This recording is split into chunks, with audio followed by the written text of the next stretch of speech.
Hey, how did everything go? Well, long story short, we ran into a small issue. Clairvy can't go into the sunlight.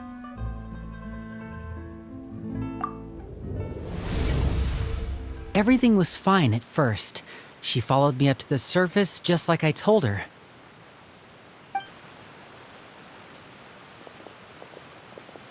But as I led her out of the shadows and into the sunlight, she vanished.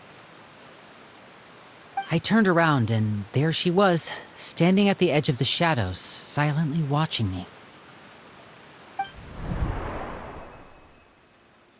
Huh.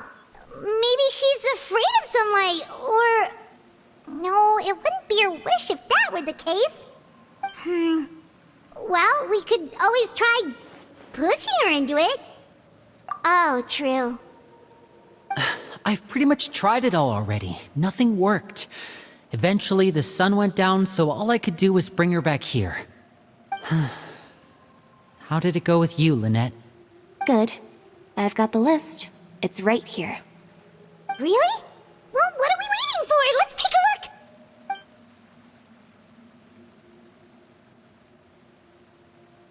Oh, that's a lot of pages. Oh, it's gonna take forever to get through it all. We can each take a section. Here. La Pouillade, l'endroit, Chambel, horaire.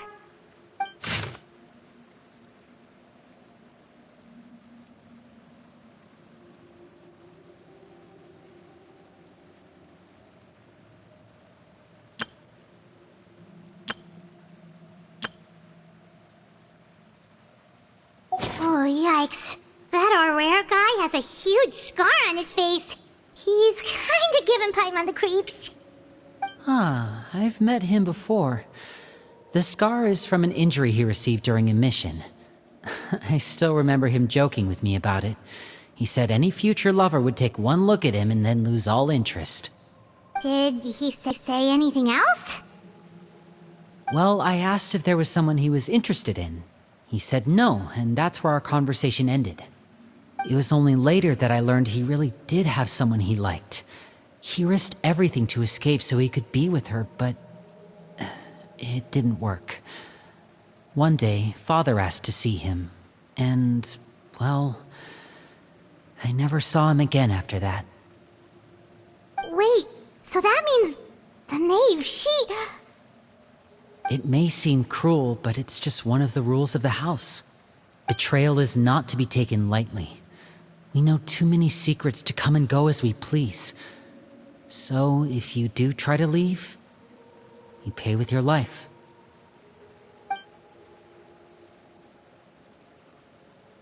Her name's not here, huh? Well, that's not too surprising. It doesn't seem like this list is complete. It only contains records dating back around 5 years. Let's shift our attention then. Fremine, were you able to find anything out? Fremine. Sorry. I was thinking about something. I managed to talk to quite a few people, but I couldn't help but notice that the atmosphere in the house was a little... strange. Strange. Yeah, I mean, I know there have been arguments in the past, times when people haven't gotten along. Chaplot and Filiol are a good example of that. Oh, those are two of the people that we met while delivering supplies. Paimon can see how they might not get along. They had very different vibes, and their, interests seem to be pretty different as well. That's to be expected, actually. Father brought us all here, shared her knowledge with us, taught us how to fight. That's one thing we all share. But that's also where the similarities end. Not all of us feel the same desire to stay here. As members of the House of the Hearth, we're also considered part of the Fatui. And to a lot of people, that's an identity they never asked for. Certain members get older and realize they want something else for themselves. But considering the rules of the house, most people would never say that out loud. People like Chaplot and Foltz are loyal to Father and her vision. They're proud to be part of the Fatui. Filiol and Nantoy, on the other hand, well, they aren't quite as enthusiastic. These kinds of conflicts have always been there. It's not like Father is in the dark about any of this. Well, that's true. But it just feels like things have gotten worse lately. Filiol and the others, it seemed like they were meeting in secret to talk about something. I can't say for sure, but I think they've met Clairvy. You think she's been inciting them to act out? No, not exactly. But I wouldn't be surprised if she said something to them about the darkness in the house and how deep it runs. She's told me about it before. Experiments being run on children. People being used as pawns on the battlefield without so much as the strength to survive. And they just believed all that? Without any evidence? Clairvy's words probably gave them the excuse they were looking for. Whether they actually believe them to be true is secondary. This is all because of Project Stuja, isn't it? Whoa. Hold on a second. What's this Project Stuja all about, huh? This is the second time it's come up now. Sorry, but I'm not sure of the details either. I only know what Father has told us, which is that it's something the Rooster and Regrator have been working on together. Apparently, it has to do with the Fatui's strategic plan for the future. Because the House of the Hearth was so successful in obtaining the Gnosis, we now have the honor of playing a key role in Project Stuja. Wait, but isn't that a good thing? Key role is just another way of saying dangerous role. To us, the whole thing is an inconvenience. Father thinks so too, but she's in no position to refuse. Their plan isn't exactly unreasonable, and they've been funneling the house a lot of funding. It's just that we'll lose a lot of members in the process. Participating in the plan, it's an honor in name only. What they're really trying to do is subdue us. The existence of an intelligence organization outside their control makes them feel uneasy.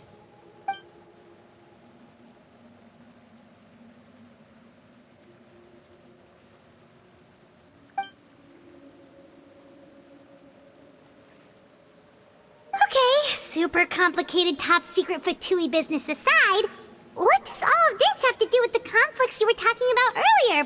Paimon doesn't get the connection. External pressure has a way of exacerbating internal strife. You can't overlook the power of fear either. People are afraid of dying, and that fear is often the impetus for a lot of stupid decisions. I thought resolving the Clairvy situation would make everything go back to normal, but it looks like things are more complicated than I thought. If we leave Filiol and the others to their own devices, sooner or later, Father will be forced to take action. We can only focus on one situation at a time, brother. You're right. Even if we confront Filiol and the others, it won't do any good. It might even make matters worse. We should focus on Clairvy for now. Well, it's getting late. We should head back and get some rest. We'll try again first thing tomorrow. Lynette, you stick with me this time. Fremine, keep a close eye on Filiol and the others. Make sure they don't do anything they'll regret. Good work today, everyone. Have a good night, and I'll see you tomorrow.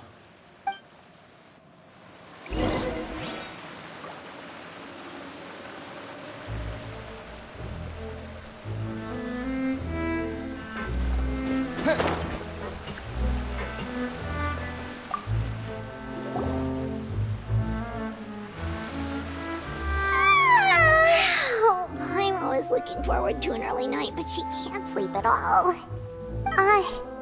Hey, you don't think the Knave will be too angry with Linny and everyone if she finds out about all this, do you? She's even scary when she smiles. If she she were to actually get angry... Ooh, you have to protect Paimon if that happens, okay, Traveler? Oh, well, in that case, we should just plan on running away. We'll grab Linny and the others and we can make a break for it as fast as we can. Look! Look over there! Quick! Let's catch up with her before anyone sees!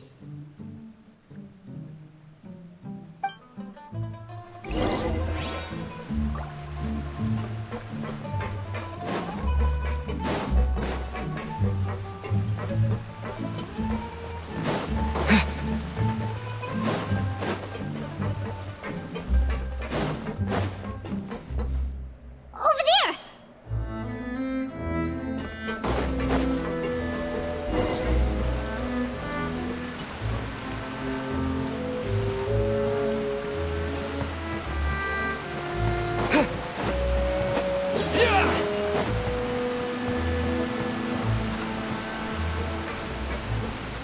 Oh, where is she going? Oh, if someone sees her, we're toast!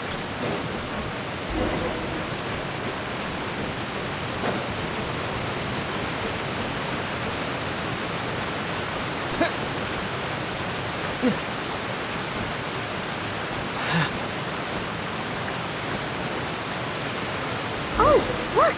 She stopped!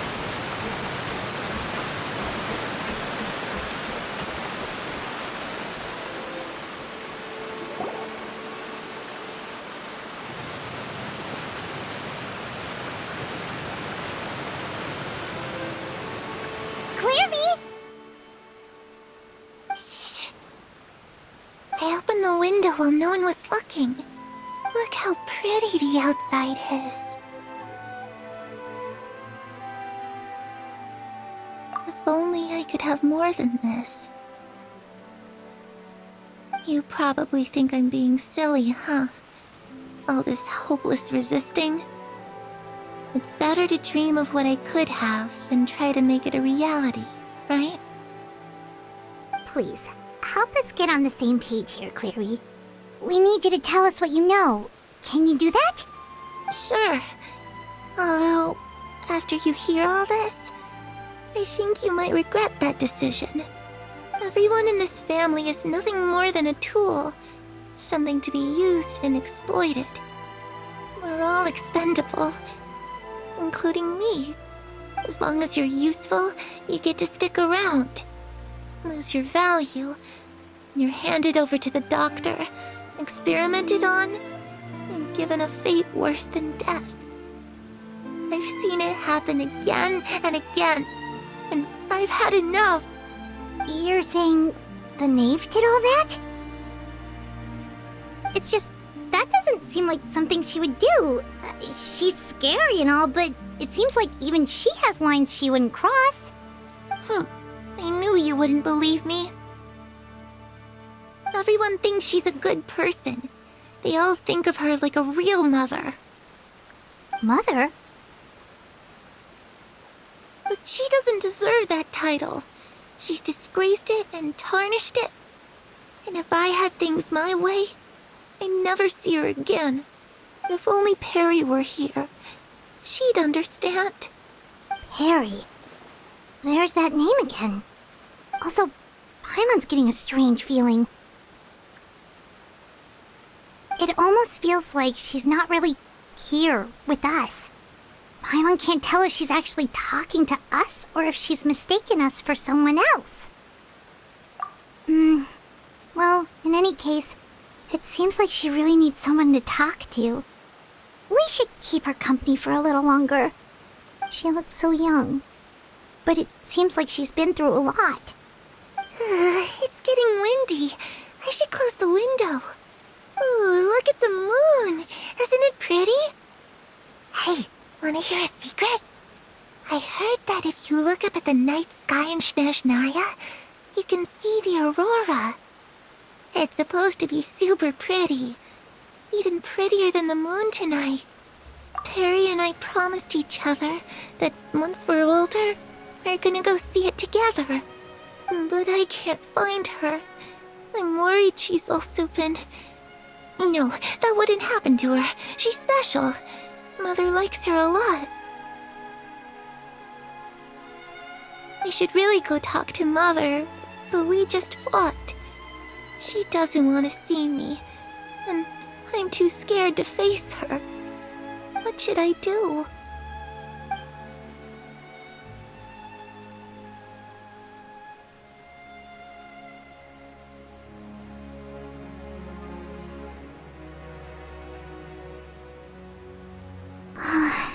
My mom really doesn't understand what's going on with her. Well, let's head back. We've got an early morning tomorrow.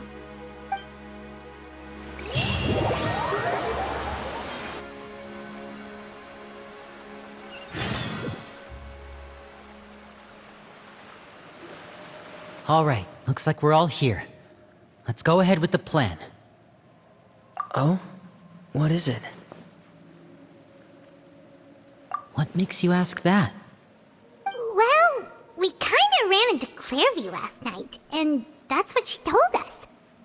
We met the doctor back in Sumeru. He's super dangerous, and he's done all sorts of bad things. It's possible that Father and the Doctor have had certain dealings, but I don't think Father would work with him. We're not really on the same side, so there's not a lot of trust between them. That doesn't exactly set the stage for a successful partnership.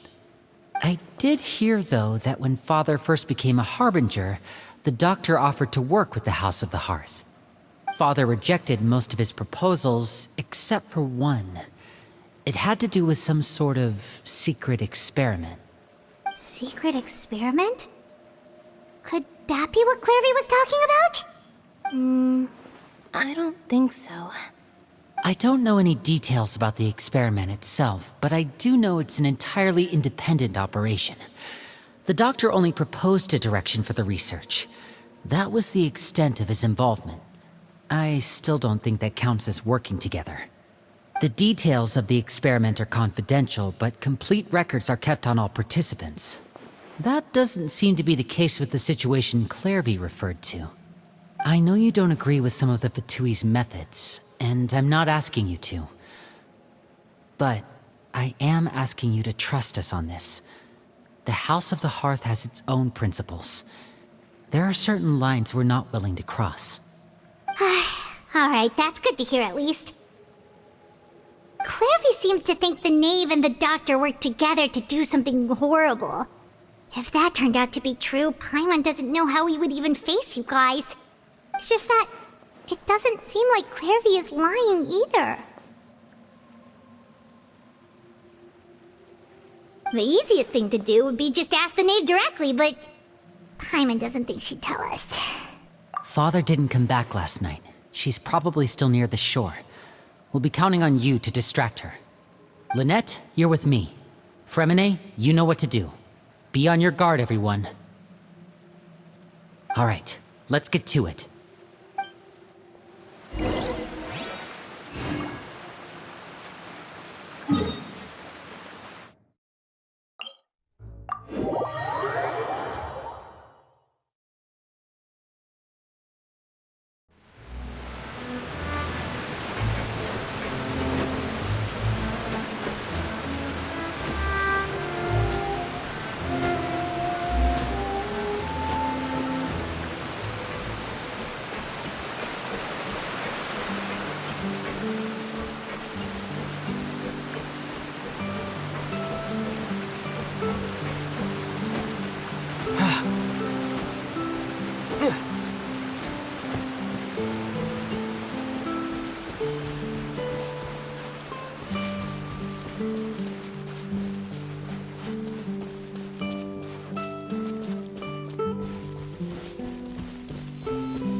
Ah, it's you two again. I must say, you look a bit pale. Did you have trouble sleeping last night? A little. Perhaps if you had less on your mind, you'd be able to absolve yourself of such troubles. So what are you planning to do now? Catch up on some sleep? Or should I give you some time to rack your brain for a topic to discuss before I ask any questions? Although I must profess to being curious. Without child here, how do you plan on distracting me? Us? Distract you? A good one. But no, we were just here for a chat. Looks like you could have used some extra time to think. No matter. If you don't have any other plans, why don't you accompany me somewhere? Don't worry. I'll be sure to steer clear of any scheming children. The ocean breeze is sure nice today. Children always think they can hide things from the grown-ups. But nothing gets past me. Least of all a little scheming. I think I'll let them have at it for a little longer. I can be very patient. Well, I'll leave you to think things over. If you're so inclined, meet me outside the Palais Mermonia. Good things come to children who do as they're told. So I do hope you decide to tag along. If only for your friends' sakes. What should we do? She clearly knows about everything we've been doing, and Paimon doesn't think it'd be a stretch to say she was threatening us just now.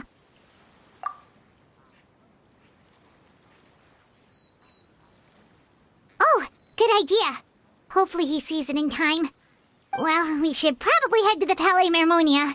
Paimon doesn't want to find out what happens if we don't show up. Based on what the knave was saying just now, it sure didn't seem like it'd be anything good. Okay, then we probably shouldn't keep her waiting. It seems like Linny and the others are on thin ice, so let's do our best to not get them in any more trouble.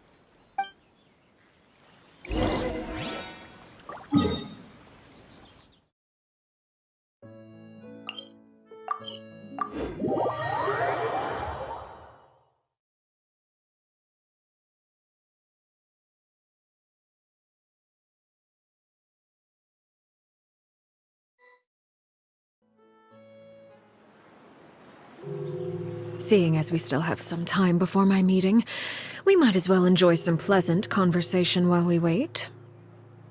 I'm glad to see you get along with my children. Being surrounded by good companions is necessary for a child's development. You're not planning on doing anything to them, are you? I assume you're referring to Lenny, Lynette, and Fremine. Although, there's that situation with Filial and Nentoy as well. It appears quite a few people have been acting out lately. No matter. I'm not one to discriminate. All those who betray the house meet the same fate. There are no exceptions. Does that mean you're going to kill them? Oh, are you here to beg for their lives? I'm sorry to disappoint, but the rules of the house change for no one. In my organization, everyone is responsible for their own actions. But don't you care about them at all? They really respect you. They even call you father. You must feel something for them. Any organization in which feelings come before principles is one destined for ruin. The House of the Hearth is hardly an exception. You could say our principles are more stringent than most. Perhaps I can offer you this consolation at least. As our guests, you two will not be held accountable along with them. I would imagine Linny, Lynette, and Fremine will be able to keep their lives. As for Filial, Nentoy, and the others, I'm afraid there's little I can do. They can try to escape, but once you know our secrets, there's no getting out alive. But that's awful. Ah, you seem concerned. Out of consideration for my guests, I suppose I could turn a blind eye for a little longer. If Linny and the others manage to dispose of Clairvy in the meantime, all evidence of their wrongdoing will be lost. In that case, I could hardly punish them for something I couldn't prove. If their efforts are unsuccessful, on the other hand, all will be held accountable, and the punishment will be severe. Of course. Oh, and here, I believe this belongs to you. Do try and keep better track of it next time. It takes a considerable amount of time to train a bird like this. It would be such a pity if you were to lose it permanently. Wait, where did you get that? Well, I'm afraid that's all the time we have to chat. Now, for the matter at hand. I asked you to meet me here because I have business at the Palais Mermonia. It has nothing to do with you, but I think it would be prudent for you to stick by my side for the time being. There will always be time later to run off and tell Linny what you've learned. Well, time to go. Looks like we wrapped things up just in time.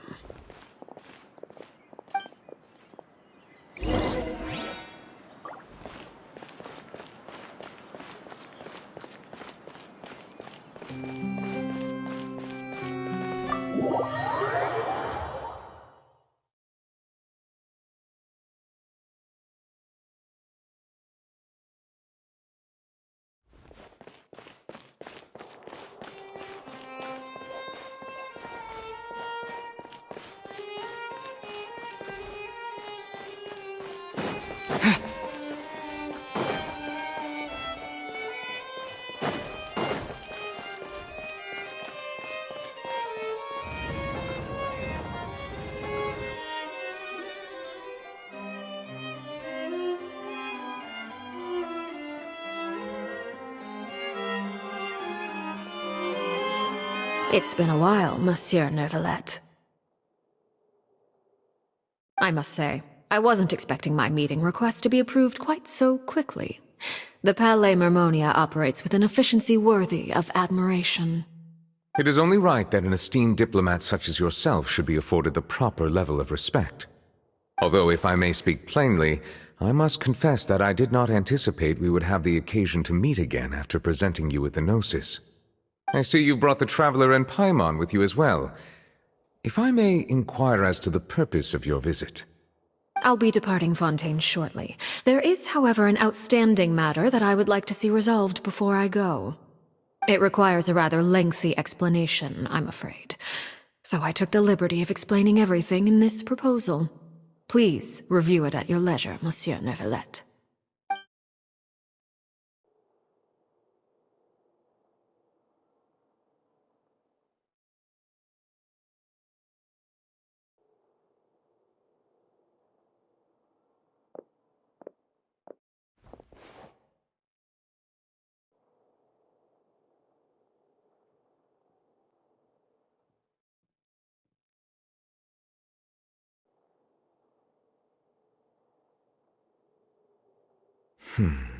I understand your request. However, at the risk of causing offense, I must admit that I fail to see why you would wish for such a thing. I heard you have a certain fondness for water tasting, Monsieur Neuvillette, so allow me to use water as an analogy. A family is like a large body of water with countless rivers flowing in and out. As someone who watches over this system, I would hope that each river that flows from the source will eventually reach the ocean. Of course, objectively speaking, I know this is impossible. Most of the rivers will dry up along the way, disappearing into the ground and leaving nothing but a barren riverbed behind. Not all rivers are destined to reach the ocean, but I would not see their existence rendered meaningless. I believe the water that flows within them is simply meant for a different destination, like a field in need of irrigation. Or perhaps the glass of a certain water-tasting enthusiast. Did you get any of that, Traveler? Your words paint an optimistic picture indeed. Allow me to remind you, however, few among us are willing to sip from a glass filled with tainted water. It may have been tainted at one point in time, but not to worry. I'll make sure it's drained of all impurities and returned to its cleanest form.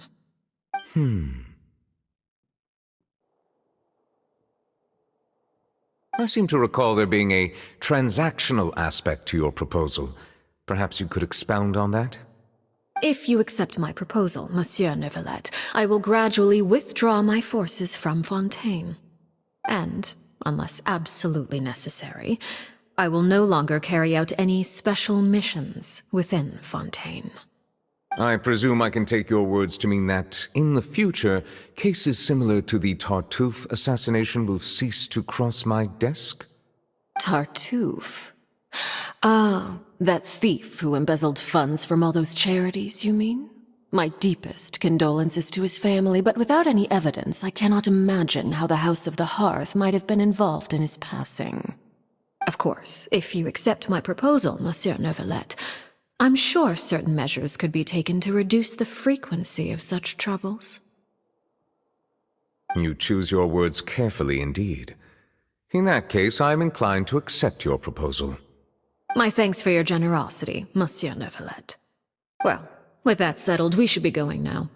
I took the liberty of bringing along 2 bottles of spring water from Snezhnaya for you to enjoy. I do hope I get the chance to hear your impressions. Perhaps at our next meeting, yes? Indeed. I trust you would not overlook your commitment in the meantime. All right, Traveler Paimon. Time to go.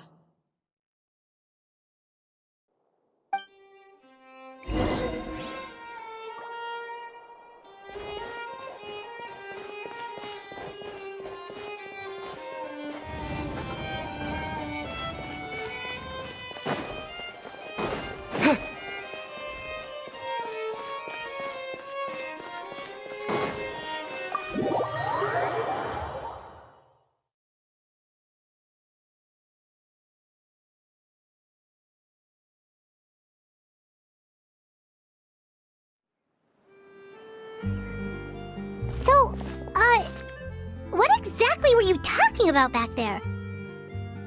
Paimon only heard you mention some rivers, a large body of water, and then some kind of irrigation scheme.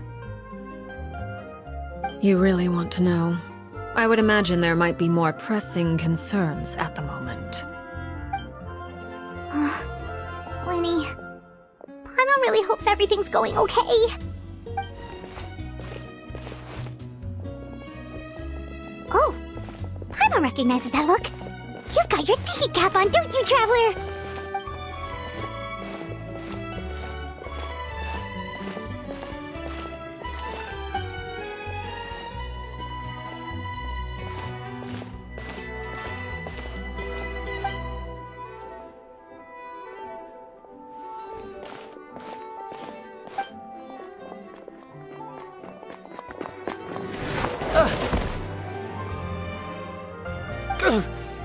Oh, shoot. Are you alright? Oh, jeez. I'm so sorry. I was so focused on selling these papers, I wasn't looking where I was going. Well, let me make it up to you at least. Here, take this paper. On the house.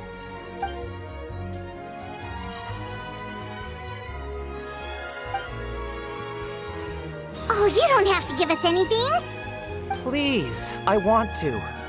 It's not like I'm short on supply.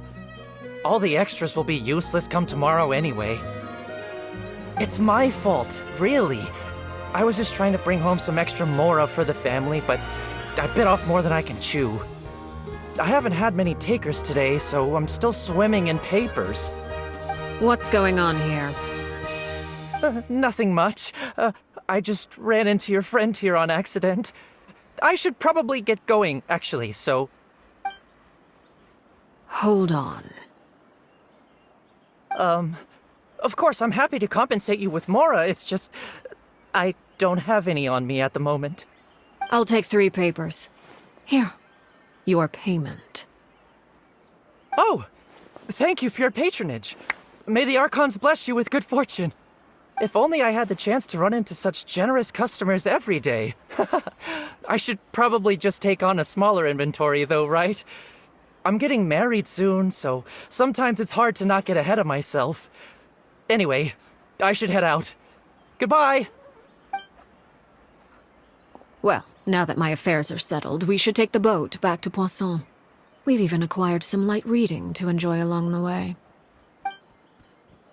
Actually, why don't we stick around for a little longer?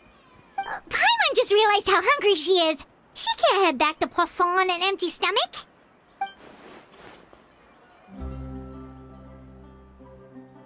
It appears you two are under the impression that delaying our return will somehow alter the situation in your favor. I'm sorry to ruin your fantasy, but your efforts are meaningless. That being said, I could be persuaded to give Linny some extra time. I just have one condition. If you agree to my request, I'll even answer some of your questions. You're quite curious about Clairvy, are you not? And my relationship to her. Wait, why are you being so generous all of a sudden? You're not gonna ask us to do something bad, are you? You overestimate yourself. You don't have the talent for bad things. Then what can you possibly...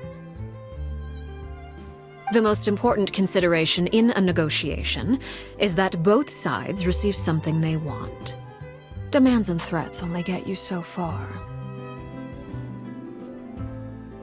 Wonderful. Here it is. When the time comes, make the choice that you deem most appropriate in the situation, and lend your help to the House of the Hearth. Okay, sounds normal enough. But what do you mean, when the time comes? When is that supposed to be? That is for you to decide. Then we have a deal. Follow me.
How about we explore the area ahead of us later?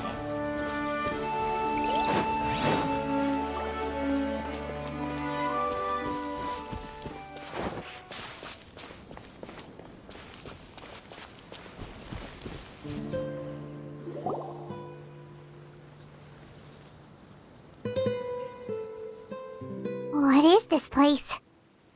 Somewhere long forgotten by everyone. It used to be a grand building. Now it's nothing more than a pile of rubble. No one comes here anymore, nor does anyone care about what once happened here. Although, this place does have something to do with the story I'm about to tell you. It was before I became a Harbinger, and before Linny and the others joined the House of the Hearth. Due to certain events, I first killed Clairvy and then her mother. And this is where it all happened. You were the one that killed Clairvy? Patience now. Allow me to explain Clairvy's side of the story first.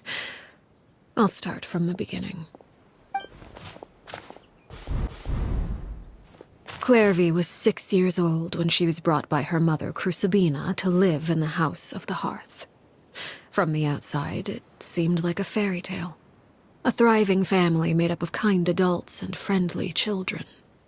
Crucibina was the knave at that time, and the House of the Hearth was under her control. She was Clairvy's mother by blood, but she was also the mother to all the children in the house. Clairvy was happy here, for a time. But she quickly realized that being part of this family wasn't a fairy tale at all.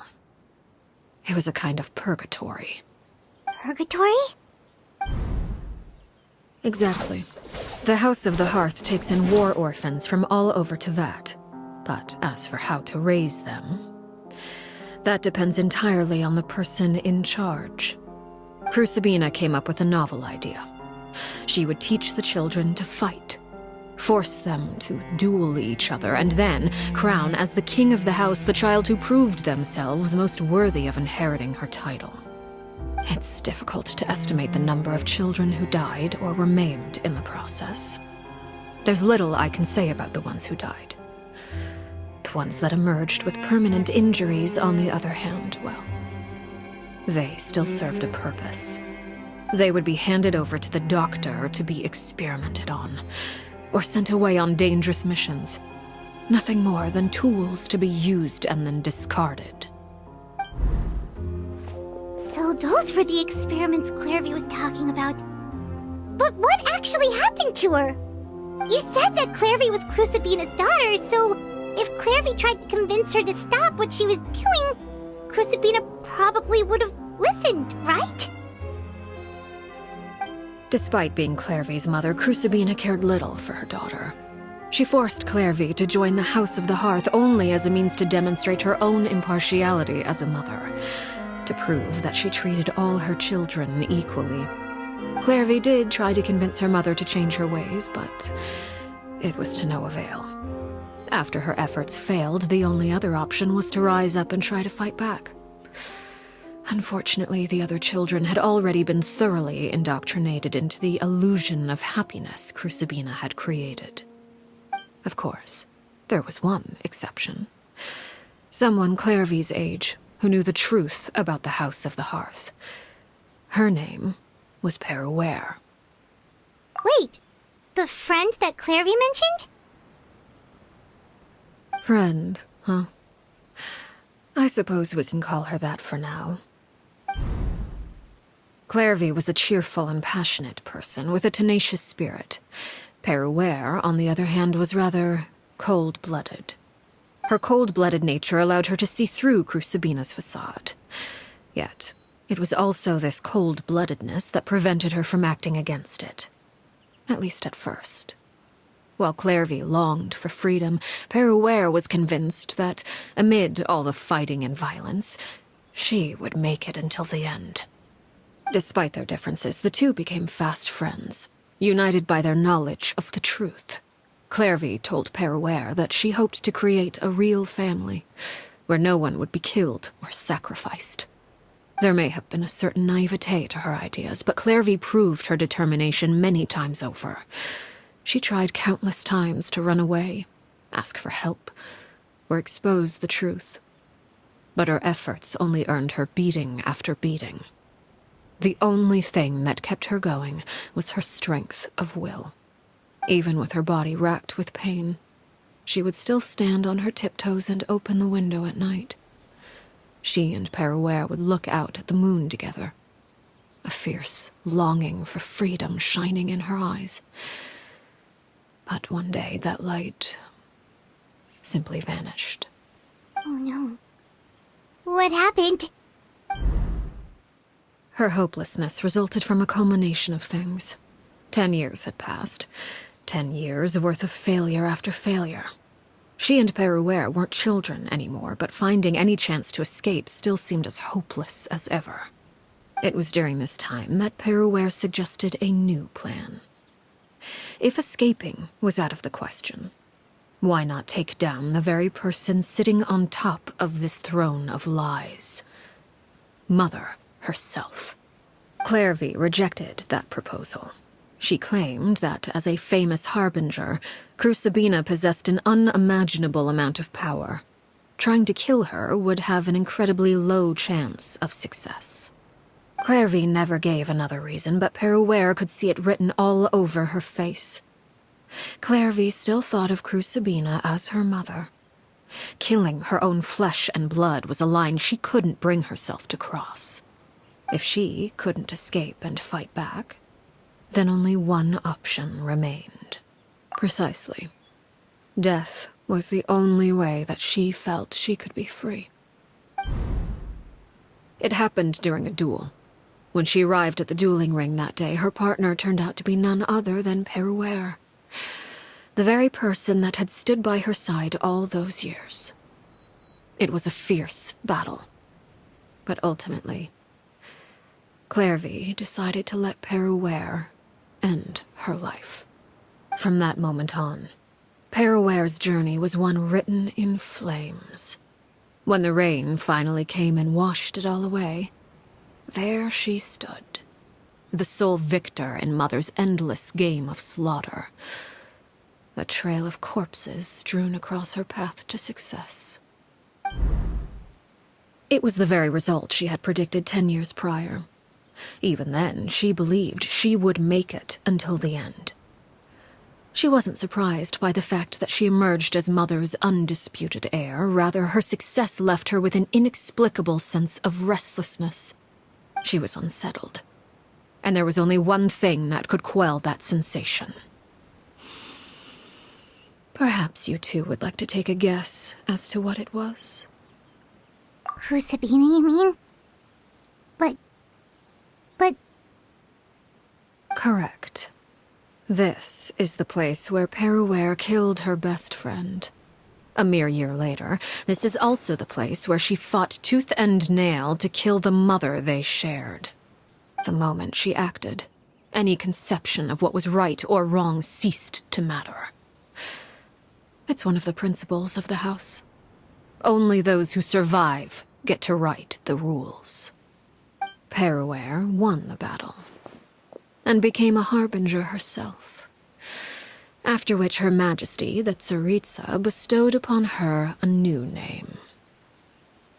Arlecchino. So the Perry Clairvy was talking about... It was you all along. You're Peruware. Arlecchino is just a name you got later. I left that name behind long ago. I must say, hearing it now does bring back memories. After I defeated Crucibina, the moniker of Mother died with her. I chose to forego the title she called herself, and even chose to give up my own name. I rebuilt the House of the Hearth under a new identity. Not only as Arlecchino, but as father. And that is where the story ends. Any more questions? Yeah. Based on what you just told us, Clairvy wasn't a little kid when she was killed. So the Clairvy we met... Was she really a spirit at all? I suppose you could call her an illusion born of flame. Her existence is like ashes to a fire. Something left over in the wake of blaze and ruin. You see, a certain power runs through my veins. It's not unlike a curse. My flames leave behind shadows of anything they consume. Of course, the chances of those shadows morphing into a sentient entity are exceedingly slim. Clairvy is a very special case. Clairvy died when she was 16 years old, but what emerged from the flames was her 6-year-old self. Her appearance wasn't the only thing affected. Most of her memories were lost to the blaze as well. Memory is a mysterious thing indeed. Losing a portion of your memories will alter your sense of self. Lose 10 years' worth, however, and it would be like living in the past. Like returning to a version of yourself that never grew up. No wonder Paimon got such a weird feeling when we were talking to her. Perhaps I should put it this way. Clairvy is someone trapped in time. It may seem like she exists with us in the present, but she truly lives in the confines of her own past. So if all of that is true, then you must have known about Clairvy for a long time. Indeed. She's a rather volatile and unstable entity. Sometimes she would look after the children. She's even saved some of their lives. But other times, she would hide from me and become obsessed with revealing the truth about the house to anyone who will listen. Shadows don't have the capacity to learn or grow. Any new information they encounter is quickly forgotten over time. Your attempts to expose Clairvy to sunlight, they failed, yes? The reason is actually quite simple. In Clairvy's mind, the house is impossible to escape, and it is this very perception that traps her there. But no matter. All I have to do is kill her again, and all will be resolved. I don't anticipate so much as a single speck of ash will be left behind this time. wait! Paimon can understand why you might want her gone, but isn't there another way? So what if she's trapped in her 6-year-old self? She's still your friend! At least talk to her first! It's too late for that. She broke the rules, and now she must be punished. That goes for Filial and Nantoy as well. She's had quite the effect on them. I hope you understand the difference between Crucibina and myself lies in our formulation of the rules, not our policy for enforcing them. Upholding the rules without question is a trait we both share, because that is how a household should be run. Is this really what you want to do? Whatever could you mean? Don't you want to say a proper goodbye at least?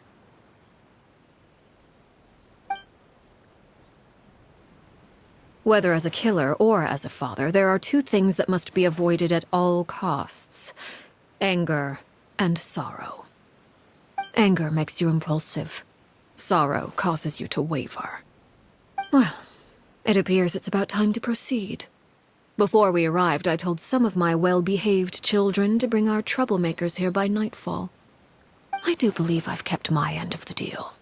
I gave your friends quite a bit more time. As for what happens now, we'll just have to wait and see.